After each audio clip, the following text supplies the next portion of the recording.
ছাত্রছাত্রীরা কেমন আছো তোমরা? আশা করি ভালো আছো।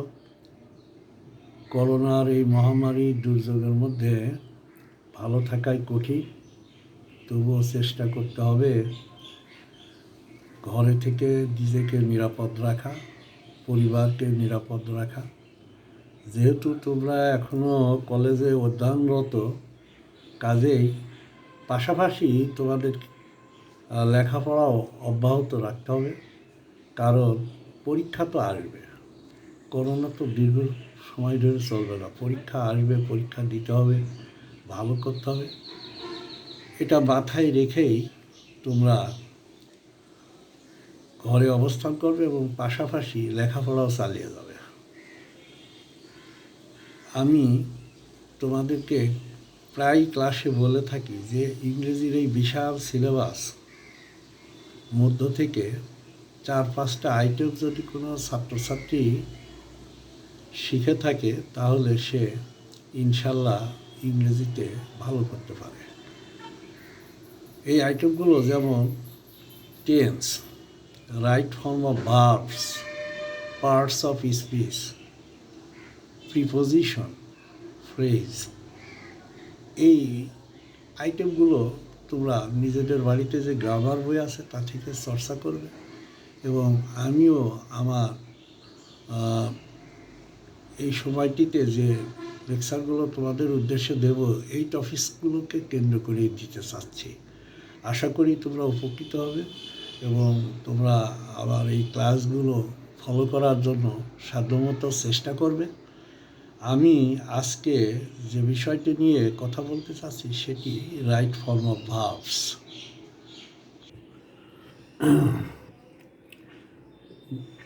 আমার এই রাইট ফর্ম অফ ভার্ব শিটটি ইন্টারমিডিয়েট ফার্স্ট ইয়ার এবং সেকেন্ড ইয়ার উভয় ইয়ারের জন্যই খুবই গুরুত্বপূর্ণ।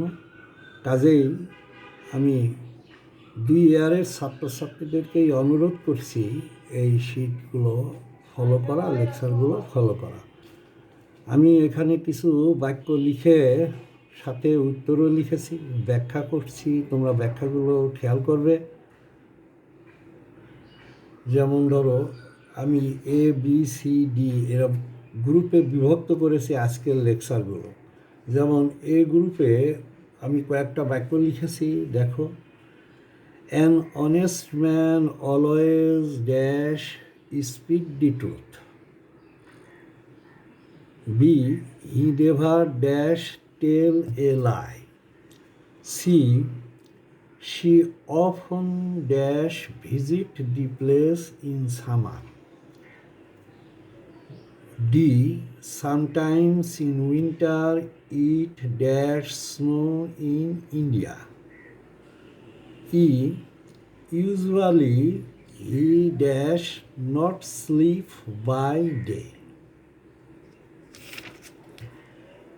এখন তোমরা খেয়াল করো, যদি তোমরা দেখো বাক্যের মধ্যে always, অফন, sometimes, usually, at Times এইসব অ্যাডভার্বের কোনো একটি যদি উল্লেখ থাকে তাহলে আমরা ওই বাক্যটিকে সাধারণত প্রেজেন্ট ইনডেফিনিট টেন্সের নিয়মে সম্পন্ন করে থাকি। আমি আবার কথাগুলো রিপিট করছি, তোমরা মনোযোগ দিয়ে শোনো। যদি দেখো বাক্যের মধ্যে always, sometimes, at Times, অফন, usually, generally, normally ইত্যাদি অ্যাডভার্বগুলোর কোনো একটি যদি উল্লেখ থাকে তাহলে ওই বাক্যটিকে আমরা প্রেজেন্ট ইনডিফিনিট টেন্সের নিয়মে সম্পন্ন করে থাকি। যেমন প্রথম বাক্যে অলওয়েজ শব্দটি উল্লেখ আছে, খেয়াল করো।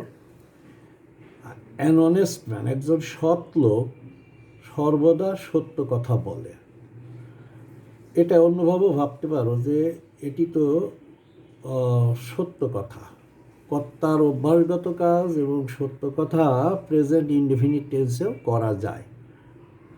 কাজেই সেই নিয়মেও এটা সঠিক। আর যদি ওইভাবে কেউ না বুঝো তাহলে বুঝে রাখবে যে অলওয়েজ শব্দটি যেহেতু আছে, কাজেই আমাকে এটা প্রেজেন্ট ইনডেফিনিট টেন্সের উপর ভর করে করতে হবে। এখানে honest man third person singular, কাজেই আমাদের যে মূল ভাব ব্র্যাকেটের মধ্যে আছে স্পিক, তার সাথে আমরা এস যোগ করেছি। পরবর্তী বাক্য দেখো, হি নেভার ড্যাশ টেল এ লাই, সে কখনো মিথ্যা কথা বলে না। এটা এই বাক্যে কর্তার অভ্যাসগত কাজ, কাজে এটাও প্রেজেন্ট ইনডেফিনিট টেন্সের নিয়মে সম্পন্ন করা হয়েছে। হি থার্ড পারসন সিঙ্গুলার, তোমরা জানো কর্তা যদি থার্ড পারসন সিঙ্গুলার হয়ে থাকে তাহলে মূল ভার্বের সাথে প্রয়োজনে এস বা ইএস বা আইইএস যোগ করতে হয়। এটা তোমরা জানো, কখন এস দিতে হয়, কখন ইএস দিতে হয়, আর কখন আইএস যোগ করতে হয়। কাজেই বি নাম্বার বাক্যে আমরা থার্ড পারসন সিঙ্গুলার হওয়ার কারণে, সাবজেক্ট থার্ড পারসন সিঙ্গুলার হওয়ার কারণে ক্রিয়ার সাথে এস যোগ করেছি। সি নাম্বার বাক্যে she অফন dash visit the place in summer, she এখানে থার্ড পারসন সিঙ্গুলার, ক্রিয়ার সাথে আমরা বাধ্য হয়ে এস যোগ করেছি। ডি নম্বর বাক্যে এইখানে ইট থার্ড পারসন সিঙ্গুলার, আর স্নো শব্দটি নিজেই ক্রিয়া এবং নিজেই নাউন হিসাবে কাজ করে।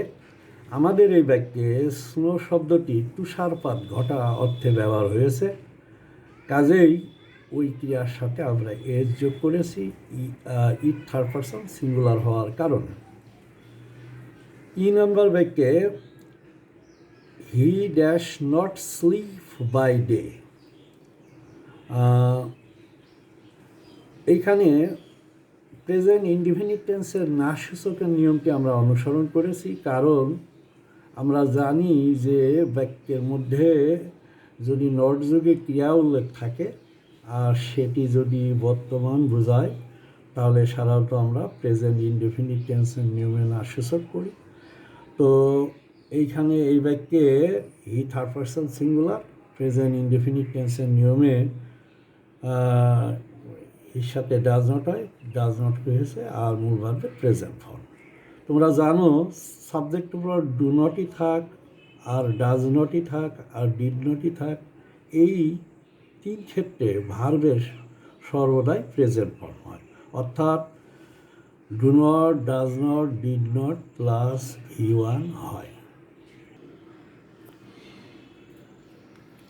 এফ নাম্বার বাক্যে দেখো, তোমরা লক্ষ্য করো, দি moon dash shine at night,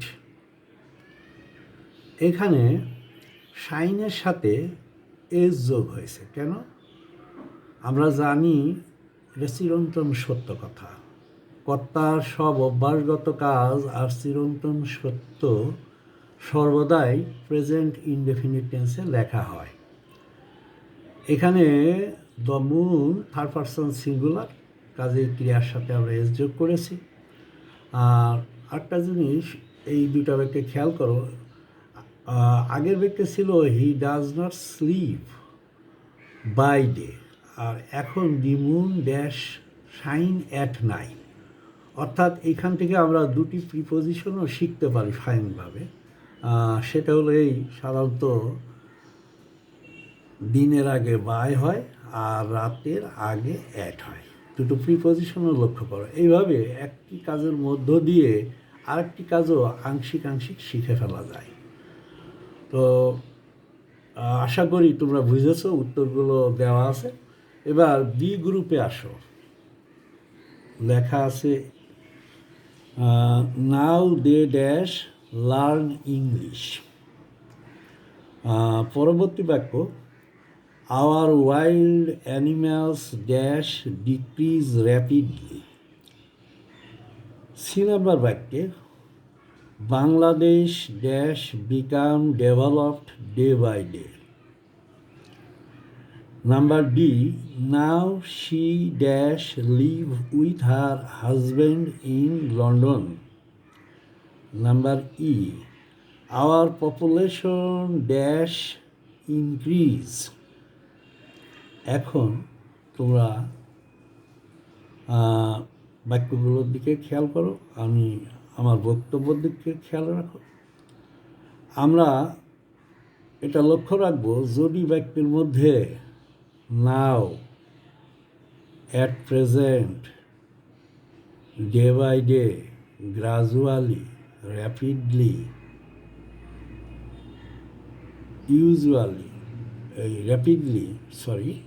rapidly, now, at present, day by day, gradually, এইসব অ্যাডভার্বের কোনো একটি যদি উল্লেখ থাকে তাহলে ওই বাক্যটিকে আমরা সাধারণত প্রেজেন্ট কন্টিনিউয়াস টেন্সের নিয়মে সম্পন্ন করে থাকি। তোমরা জানো, কন্টিনিউয়াস কথাটি সামনে আসলে এটুকু মনে রাখতে হবে যে মূল যে ভার্ব তার প্রেজেন্ট ফর্মের সাথে অবশ্যই আইএনজি যোগ করতে হবে। আর কন্টিনিউয়াস টেন্স তৈরি করতে প্রয়োজন পড়ে সাবজেক্টের পরে এম, ইজ অথবা আর। এটা সাবজেক্ট অনুসারে হয়ে থাকে, তোমরা এটা সবাই কম বেশি জানো যে সাবজেক্ট, তারপরে সাবজেক্ট অনুসারে হয় এম অথবা ইজ অথবা আর ব্যবহার করতে হয়। আর যেহেতু প্রতিটি কন্টিনিউয়াস টেন্সেই মূল ভার্বের প্রেজেন্ট ফর্মের সাথে আইএনজি যোগ করতে হয়, কাজেই আমরা এখানে প্রথম বাক্যটি লক্ষ্য করো, নাও দে ড্যাশ লার্ন ইংলিশ। যেহেতু আমরা এইমাত্র শিখলাম যে আমাদের বাক্যের মধ্যে যদি এইসব অ্যাডভার্বের কোনো একটা উল্লেখ থাকে তাহলে প্রেজেন্ট কন্টিনিউয়াস টেন্স বানাতে হয়। এখানে লক্ষ্য করো প্রথম বাক্যে নাও আছে, আর এখন তাহারা ইংরেজি শিখিতেছেন। তো প্রেজেন্ট কন্টিনিউয়াস টেন্স ডে অনুসারে আর মূল ক্রিয়ার প্রেজেন্ট ফর্মের সাথে আইএনজি যোগ হয়েছে। পরবর্তী বাক্যে লক্ষ্য করো, our wild animals dash decrease rapidly. আমাদের বন্য প্রাণীগুলো দ্রুতই কমে যাচ্ছে। প্রেজেন্ট কন্টিনিউয়াস টেন্স, কাজেই অ্যানিম্যালস থার্ড পারসন প্লুরাল, তার সাথে আর হয়েছে এবং মূল ক্রিয়ার প্রেজেন্ট ফর্মের সাথে আমরা আইএনজি যোগ করেছি। তৃতীয় বাক্য, Bangladesh dash become developed day by day. তো এইখানে Bangladesh third person singular number, কাজেই ইজ হয়েছে এবং মূল ক্রিয়ার প্রেজেন্ট ফর্মের সাথে আইএনজি যোগ করেছি আমরা। Number D, now she is living with her husband in London. She third person singular, কাজে আমরা এখানে ইজ ব্যবহার করেছি আর মূল ক্রিয়ার সাথে আইএনজি যোগ করেছি। হ্যাঁ, তোমরা হয়তো মনে করছো যে আমাদের নাম্বার বাক্যে ওই সব অ্যাডভার্বের কোনো একটি উল্লেখ নেই, তারপরে এটা কেন প্রেজেন্ট কন্টিনিউয়াস টেন্স হলো। তোমাদেরকে আমরা কিছু নিয়ম নীতির উপর ভিত্তি করে কিছু জিনিস শেখাতে চেষ্টা করি। তোমাদেরকে মনে রাখতে হবে যে এইখানে নাম্বার বাক্যে ওই অ্যাডভার্বগুলোর কোনো একটা উল্লেখ না থাকার পরেও প্রেজেন্ট কন্টিনিউয়াস টেন্স বানানো হয়েছে, কিন্তু কেন? প্রশ্ন থেকে যায় যে এটাও প্রেজেন্ট কন্টিনিউয়াস হলো কেন, ওই অ্যাডভার্বগুলোর কোনো একটি এখানে উল্লেখ নেই। তোমাদেরকে এটা মনে রাখতে হবে, যদি কোনো কাজ বর্তমানে হইতেছে বা চলিতেছে এই ধারণা পাওয়া যায়, তাহলে আর ওই বাক্যে যদি সময় উল্লেখ না থাকে তাহলে ওই বাক্যটিকে প্রেজেন্ট কন্টিনিউয়াস টেন্স বানাতে হয়। যেমন আমাদের জনসংখ্যা বৃদ্ধি পাচ্ছে, জনসংখ্যা বৃদ্ধি পাওয়া তো অব্যাহত আছে, এখানে এই কাজটা চলমান বোঝাচ্ছে। কাজেই এই বাক্যটিতে ওই সব অ্যাডভার্বের কোনো একটা না থাকার পরেও প্রেজেন্ট কন্টিনিউয়াস টেন্স বানাতে হয়েছে, কারণ ওই যে বললাম যে কোনো কাজ বর্তমান সময়ে হইতেছে বা চলিতেছে এই ধারণাটিও যদি পাওয়া যায় আর ওই বাক্যের মধ্যে যদি সময়ের কোনো উল্লেখ না থাকে তাহলে ওই বাক্যটিকে আমরা প্রেজেন্ট কন্টিনিউয়াস টেন্স বানাই। সেই কারণেই এই বাক্যটিও প্রেজেন্ট কন্টিনিউয়াস টেন্সের নিয়মে সম্পন্ন করা হলো। আশা করি তোমরা বুঝতে পেরেছ। এবার সি গ্রুপে আসো। সি গ্রুপে যে বাক্যগুলো আমি লিখেছি তার মধ্যে 1 নম্বর বাক্য, টুডে শি ড্যাশ ব্র্যাকেটে be absent in the class. দ্বিতীয় বাক্যে they dash be present in the class yesterday. C নম্বর বাক্যে মাই প্যারেন্টস ড্যাশ ব্র্যাকেটে বি সিক। এখন আমি প্রথম 3টা বাক্য ব্যাখ্যা করছি, তোমরা মনোযোগ দিয়ে শোনো, এই নিয়মটা অনুসরণ করবে। এটি রাইট ফর্ম অফ ভার্বের সময় প্রায়ই আমাদের প্রয়োজন পড়ে। তো তোমরা খেয়াল করো, কর্তার বর্তমান অবস্থান তুলে ধরলে আমরা কর্তা অনুসারে এম ইজ আর ব্যবহার করি এবং সেটি মূল ক্রিয়া হিসাবে কাজ করে। কর্তার অতীত অবস্থান বর্ণনা করলে কর্তা অনুসারে ওয়াজ ওয়ার লিখি এবং সেটি মূল ক্রিয়া হিসাবে কাজ করে। তো যা হোক, এই যে বি ব্র্যাকেটে বি আছে 3টে বাক্যেই লক্ষ্য রাখো যে ব্র্যাকেটে বি আছে। বি এর অনেকগুলো অর্থ হয়। তো সাধারণত বি এর অর্থ প্রেজেন্ট টেন্স অনুসারে এম ইজ অথবা আর। এই এম ইজ অথবা আর আমরা সাবজেক্ট অনুসারে ব্যবহার করে থাকি। তো লক্ষ্য করো প্রথম বাক্য, today she dash B absent in the class. আজকে সে ক্লাসে অনুপস্থিত। কর্তার বর্তমান অবস্থান তুলে ধরছি আমরা এখানে। এটা কাজেই কর্তা অনুসারে এখানে এম ইজ আর একটা বসাতে হবে। তো শি যেহেতু থার্ড পারসন সিঙ্গুলার, সেই কারণে এই শির সাথে আমরা ইজ ব্যবহার করেছি। আর বাক্যটিতে টুডে আছে, টুডে বর্তমান বোঝাচ্ছে। বর্তমান বোঝালে বি এর মানে এম ইজ আর থেকে নিতে হয়। তো শি থার্ড পারসন সিঙ্গুলার, এই কারণে ইজ হয়েছে।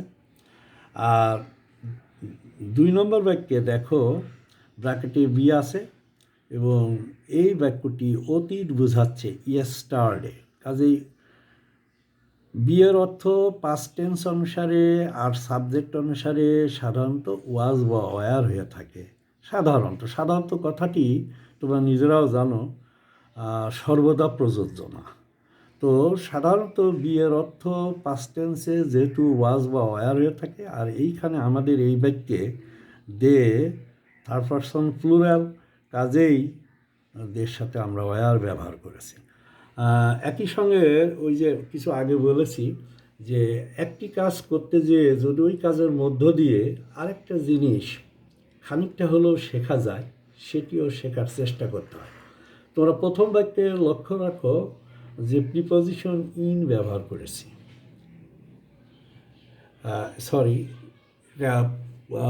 ইন হবে না, এখানে তোমরা লক্ষ্য করো যে প্রথম বাক্যে টুডে শি ড্যাশ ব্র্যাকেটে be absent from the class. অ্যাবসেন্টের পরে আমরা জানি প্রিপজিশন ফ্রম ব্যবহার হয়। আর দ্বিতীয় বাক্যে এসে লক্ষ্য করো যে এখানে প্রেজেন্টের পর আমরা ইন ব্যবহার করেছি। কাজে এই যে দুটি প্রিপজিশন স্থায়ীভাবে শেখা গেল যে অ্যাবসেন্ট ফ্রম হয় আর প্রেজেন্ট ইন হয়। আচ্ছা, যা হোক, আমাদের তৃতীয় বাক্যে লক্ষ্য রাখো my parents dash be sick. এই যে বাক্যটি, এই বাক্যের মধ্যে বর্তমানের কোনো শব্দ উল্লেখ নেই, অতীত বোঝায় এমন কোনো শব্দ উল্লেখ নেই। এমন বাক্যের ক্ষেত্রে আমরা ইচ্ছা করলে বি এর অর্থ প্রেজেন্ট টেন্স থেকে লিখতে পারি, আবার ইচ্ছা করলে পাস্ট টেন্স থেকেও লিখতে পারি। প্যারেন্টস যেহেতু থার্ড পারসন প্লুরাল, কাজেই প্রেজেন্ট টেন্সে লিখলে আমরা উত্তর হিসেবে আর লিখতে পারি, আর পাস্ট টেন্সের নিয়ম অনুসরণ করলে ওয়ার দিতে পারি। দুটোই প্রযোজ্য উত্তর এখানে, কারণ ব্র্যাকেটে বি আছে, কিন্তু বাক্যটিতে অতীত বা বর্তমান কোনোটাই উল্লেখ নেই।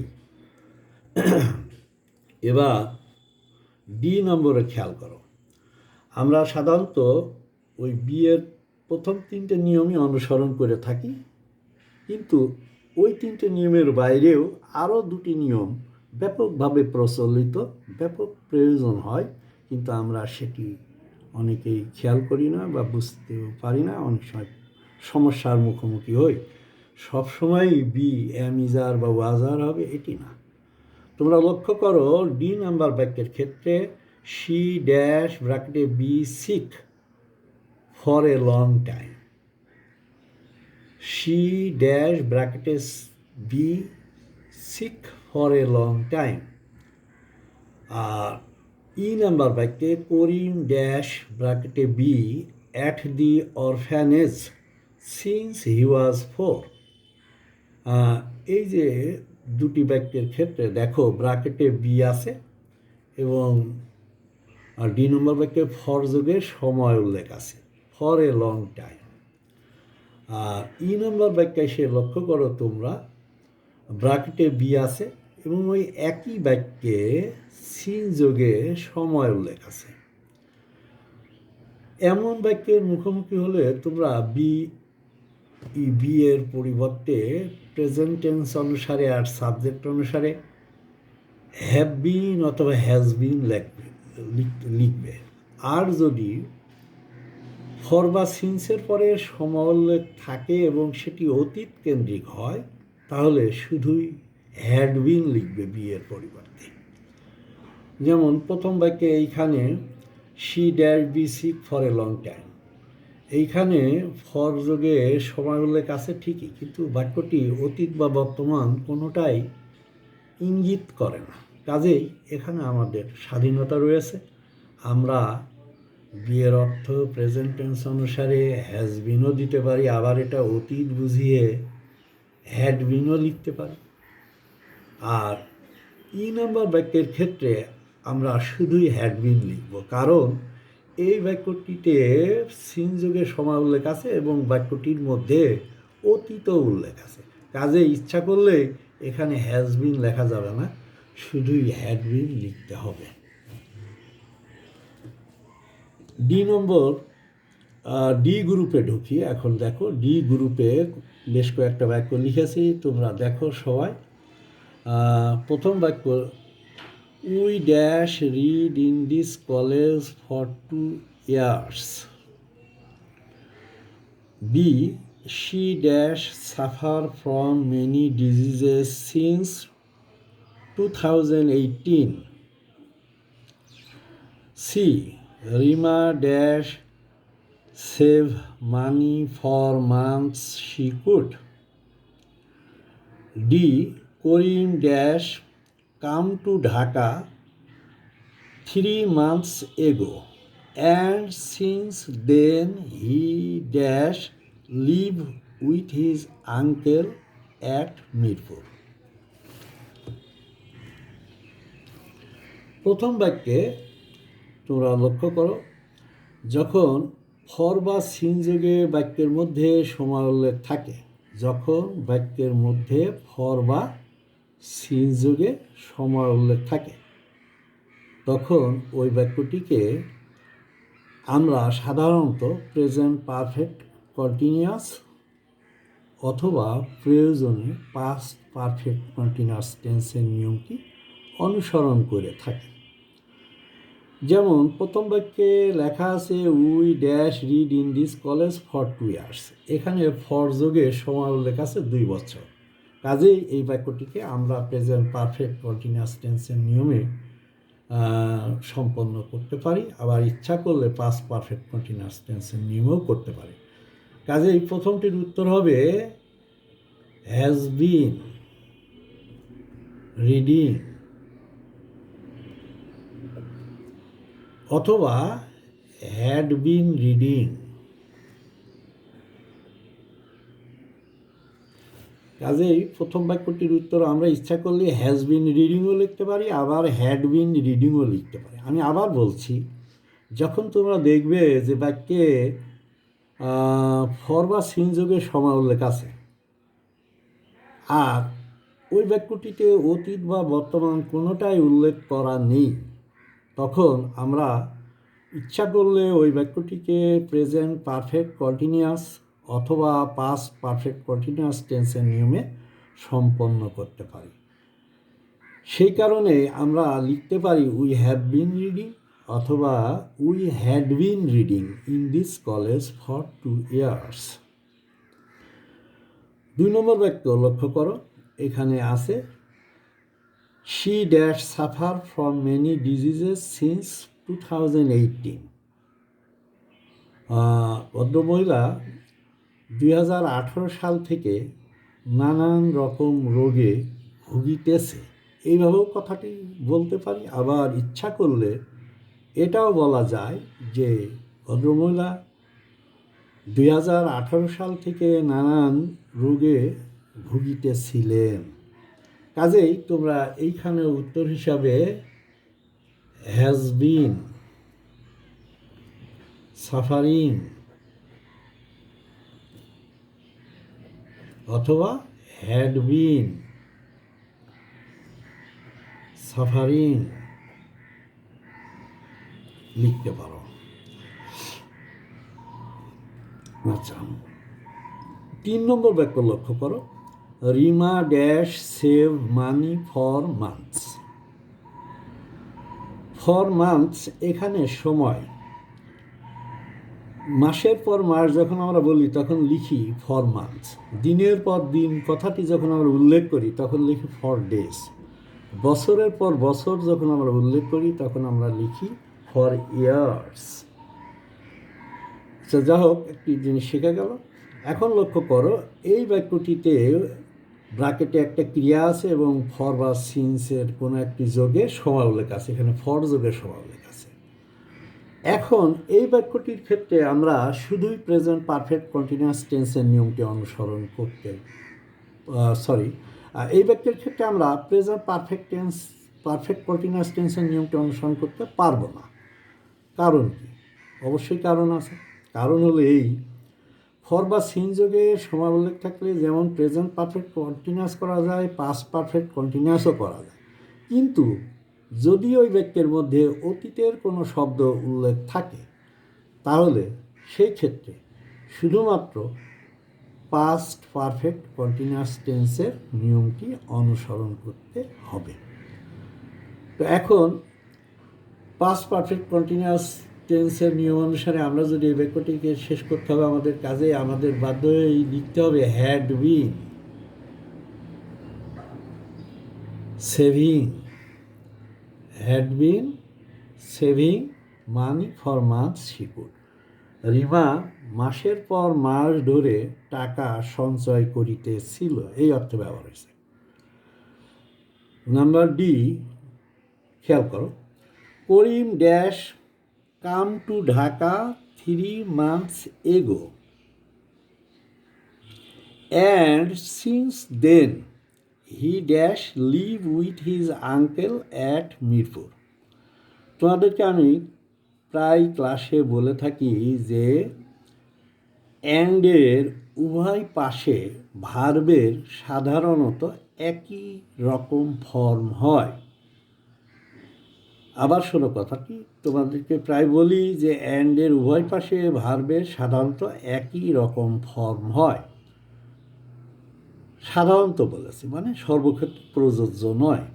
এখানে বাক্যের প্রথম অংশে অতীত সূচক শব্দ এগো আছে, কাজেই আমরা জানি বাক্যে অতীত সূচক শব্দের কোনো একটা উল্লেখ থাকলে ব্র্যাকেটের ক্রিয়াটির সাধারণত পাস্ট ফর্ম হয়। কাজেই সেই নিয়মে আমাদের প্রথম অংশে উত্তর হিসাবে কেম আসলো, কিন্তু পরের অংশটিতে আমরা ওই নিয়ম অনুসরণ করে করতে পারবো না। কারণ বেশিরভাগ ক্ষেত্রে অ্যান্ডের উভয় পাশে ভার্বের একই রকম ফর্ম হয়, এটা সঠিক, কিন্তু সর্বদা প্রযোজ্য না।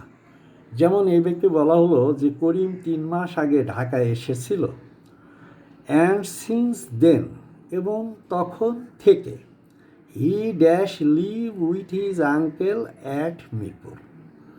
3 মাস আগে সে ঢাকায় এসেছিল, কিন্তু সেই 3 মাস আগ থেকে এখন পর্যন্ত সে তার মামার সাথে বা চাচার সাথে মিরপুরে বসবাস করিতেছে।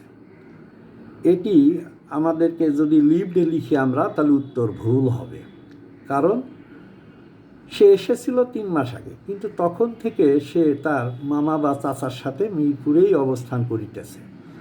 এই অংশটি প্রেজেন্ট পারফেক্ট কন্টিনিউয়াস করতে হবে, কারণ এই কাজটি এখনও চলিতেছে। 3 মাস আগ থেকে শুরু হয়ে বর্তমান সময় পর্যন্ত হইতেছে বা চলিতেছে বোঝাচ্ছে। কাজেই এই অংশটি প্রেজেন্ট পারফেক্ট কন্টিনিউয়াস টেন্সের নিয়মে সম্পন্ন করতে হবে, অর্থাৎ এইখানে লিখতে হবে has been living, LIVING, has been living. তো তোমরা একটা জিনিস খেয়াল করো যে প্রতিটা প্রচলিত নিয়মে 100% মিলে না। ভাষার ক্ষেত্রে অবশ্যই মাঝে মাঝে কিছু কথা একটু অন্যভাবেও ব্যবহার হয়, প্রয়োজন হলে সেটি বুঝতে হবে, বোঝার চেষ্টা করতে হবে। আজকে পর্যন্ত আমি এই অংশ থেকে এই কথাগুলো শেষ করতে চাচ্ছি। তোমরা আশা করি মনোযোগ সহকারে খেয়াল করেছ, এবং আমি আশা করি তোমরা উপকৃত হবে। আমার ক্লাসগুলো তোমরা এই বন্ধকালীন সময়ে অনুসরণ করার চেষ্টা করবে। এটি হোয়াইট বোর্ডে লিখে যেভাবে সহজে উপস্থাপন করা যায়, এখানে অতটা বোধগম্য হয়েছে কিনা আমি বুঝতে পারছি না, তবে আশা করি তোমরা উপকৃত হবে।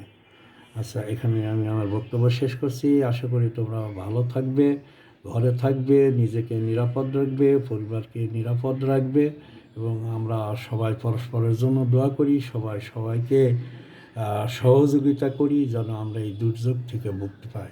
আল্লাহ আমাদের সবাইকে রক্ষা করুন, আমিন।